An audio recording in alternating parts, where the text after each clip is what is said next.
Hi hello ఎలా ఉన్నారండి? బాగున్నారా? మేమైతే చాలా బాగున్నాం. మా ఇద్దరు పిల్లల్ని చూడండి ఎంత బాగా ఆడుకుంటున్నారు. అండ్ వాళ్ళిద్దరూ ఒకేలా పడుకుంటారండి. ఆ పిక్స్ కూడా నేను మీకు అప్లోడ్ చేస్తున్నాను చూడండి. అండ్ వాళ్ళందరితో చాలా చక్కగా సంతోషంగా ఉన్నాను నేను మాత్రం. మా ఇద్దరు పిల్లలు వాళ్ళతో కలిసి నేను దిగిన ఫోటోలు వీడియోలు కానీ అన్నీ నేను ఎలా ఉన్నా సరే ఎందుకు అప్లోడ్ చేస్తున్నానని మీకు ఆల్రెడీ చెప్పాను.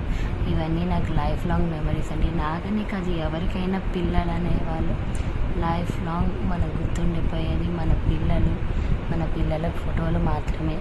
ఆ ఇమేజెస్ అనేవి ఎలాగో మనం చూపించలేము కాబట్టి ఫొటోస్ రూపంలో అయినా నేను ఇలాగ అప్లోడ్ చేసుకుంటున్నాను. నాకు నచ్చిన ఫొటోస్ అవి ఎలా ఉన్నా నాకు అనవసరం, అవి మాత్రం నేను అప్లోడ్ చేస్తూనే ఉంటాను. నాకు నా పిల్లలు అనేది చాలా ఇంపార్టెంట్ అండి ఎవరికైనా సరే. వీళ్ళిద్దరి ఫొటోస్లో నాకు అన్నిటికంటే నచ్చింది ఈ ఫోటో. చాలా నవ్వొస్తుందండి, మీరు చూడండి.